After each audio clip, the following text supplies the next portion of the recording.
Hello दोस्तों, आप सभी का यूट्यूब चैनल के माध्यम से जीएसटी हॉस्पिटल में स्वागत है। जैसा कि 56 एनुअल जो मीटिंग हुई थी जीएसटी में वित्त मंत्री के द्वारा 3 सितंबर और 4 सितंबर 2025 को, उसमें ये अनाउंस किया गया था कि जो है जीएसटी का रजिस्ट्रेशन 3 दिन के अंदर आपको दिया जाएगा। ये 3 दिन किसको दिया जाएगा? जिस व्यापारी का नॉन रिस्क में आते हैं और जो है जिसकी टर्नओवर 2.5 लाख से नीचे है। अगर 2,50,000 से नीचे उसकी टर्नओवर है और नॉन रिस्क में आते हैं तो वो सरकार ने 3 दिन का रजिस्ट्रेशन देने का प्रस्ताव किया है।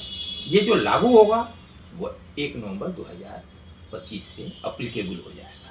अब व्यापारी को, जो छोटे व्यापारी हैं, उनको जल्दी से रजिस्ट्रेशन मिल जाएगा और उनको व्यवसाय चलाने में और अकाउंट खोलने में सुविधा होगी।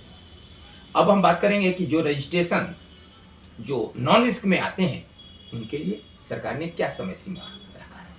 उनके लिए 45 डेज में उनको रजिस्ट्रेशन मिलेगा। अगर वो नॉन रिस्क में आते हैं उनका फिजिकल वेरिफिकेशन होगा। अगर जीएसटी ऑफिसर उनके विजिट प्लेस पर जाएगा, विजिट रिपोर्ट सबमिट करेगा, फिर उनको जो है उनको रजिस्ट्रेशन मिलेगा। ये रिस्की डीलर के लिए है, जिसने रजिस्ट्रेशन रिस्की में आते हैं उनके 45 डेज में रजिस्ट्रेशन मिलेगा और उसका पीबी होने के बाद, उनकी फिजिकल वेरिफिकेशन होने के बाद ही उनको मिला जाएगा। ये तो बात हुई ये जो है रजिस्ट्रेशन का, जो 56 एनुअल मीटिंग में वित्त मंत्री ने बताया था। अब हम बात करेंगे कि जीएसटी में रिफंड के बारे में भी बताया गया था। 56 जनरल मीटिंग में जो मीटिंग हुई थी, वित्त मंत्री ने 56 मीटिंग हुई थी 3 सितंबर और 4 सितंबर को, तो उसमें उन्होंने ये प्रस्ताव दिया था कि GST refund with in 7 days में दिया जाएगा। 7 डेज में किसको दिया जाएगा? 7 डेज में उसी को दिया जाएगा जिसने रिस्की में नहीं आते और नॉन रिस्क में आते हैं। ये रूल जो है 91 सब रूल 2 में दिया हुआ है, नोटिफिकेशन नंबर 13/2025 में। ये स्पेशल कहा गया है कि जो नॉन रिस्क में आते हैं उनका रिफंड 7 दिन के अंदर दिया जाएगा। अगर कोई डीलर रिस्की में आता है तो उसके लिए 60 डेज का टाइम दिया हुआ है। पूरा प्रॉपर वेरिफिकेशन होगा, डॉक्यूमेंट में प्रॉपर प्लेस का विजिट होगा, इसके बाद ही जो है उनको दिया जाएगा। ये नोटिफिकेशन नंबर 13/2025 रूल है 91 सब रूल 2। अब हम बात करेंगे नोटिफिकेशन नंबर 14/2025। ये कहता है कि प्रोविजनल बेसिस पर रिफंड नहीं दिया जाएगा। ये किसको नहीं दिया जाएगा? ये 91 के विपरीत है, 91 रूल के विपरीत है। वो 92 में आता है, जो रिस्की कैटेगरी आते हैं। तो नोटिफिकेशन नंबर 14/2025 ये कहता है कि जिसका ऑथेंटिकेशन नहीं हुआ है, आधार ऑथेंटिकेशन नहीं हुआ है डीलर का, उसको प्रोविजनल बेसिस पर रिफंड नहीं दिया जाएगा। और जो व्यापारी पान मसाला है, गुटखा है, टोबैको है, इस कैटेगरी में आते हैं, उनको प्रोविजनल बेसिस पर रिफंड नहीं दिया जाएगा। तो ये 2 कंडीशन है जिस पर नोटिफिकेशन नंबर 14/2025 अप्लीकेबल हो जाता है और प्रोविजनल बेसिस पर रिफंड नहीं मिलेगा। ये हुआ रिफंड के बारे में, जैसा कि 56 मीटिंग में अनाउंस हुआ था।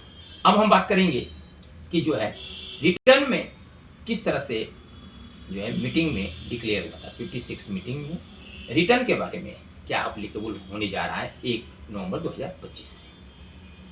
तो रिटर्न में जहां पर आईएमएस के थ्रू परचेज को अप्रूवल, रिजेक्ट और पेंडिंग का जिक्र किया जाता था, उसी में एक क्लॉज जोड़ा गया है उसका क्रेडिट नोट का।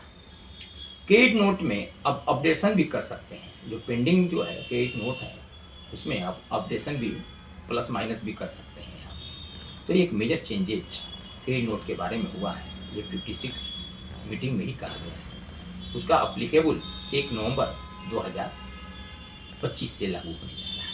तो ये जो 56 मीटिंग हुई थी वित्त मंत्री द्वारा, इसका इम्प्लीकेशन 1 नवंबर 2025 से होने जा रहा है, जिससे व्यापारी को बहुत सुविधा होगा और आसानी से एक तो जीएसटी रजिस्ट्रेशन मिल जाएगा, आसानी से रिफंड मिल जाएगा और जो रिटर्न में जो पेंडिंग था क्रेडिट नोट उसको भी आप अमेंडमेंट करके प्लस माइनस कर सकते हैं। ये मेजर चेंजेस 1 नवंबर से व्यापारी को देखने को मिलेगा मार्केट में। तो आप तैयार हो जाए कि अगर रिफंड बनता है डिपार्टमेंट से तो प्रोविजनल बेसिस पर लेने का कोशिश करें और रजिस्ट्रेशन अगर 3 दिन में कराना हो तो जीएसटी हॉस्पिटल का सहयोग लेके आप रजिस्ट्रेशन करा सकते हैं, जो कि 1 नवंबर से अप्लीकेबल होने जा रहा है सरकार के थ्रू। तो आप जीएसटी हॉस्पिटल आपका जो मेजर चेंजेज हो रहा है उसके बारे में अगर ज़्यादा से ज़्यादा जानकारी चाहिए, नहीं समझ में आ रहा है तो आप जीएसटी हॉस्पिटल से संपर्क करके सुझाव भी ले सकते हैं, सलाह भी ले सकते हैं और कॉल के माध्यम से ईमेल के थ्रू भी आप संपर्क कर सकते हैं। अगर हमारे चैनल पर जीएसटी हॉस्पिटल के चैनल पर फर्स्ट टाइम आए हैं तो आप लाइक शेयर और सब्सक्राइब करना ना भूलें, जिससे कि आपको अपडेटेड इन्फॉर्मेशन मिलता रहे। Thank you.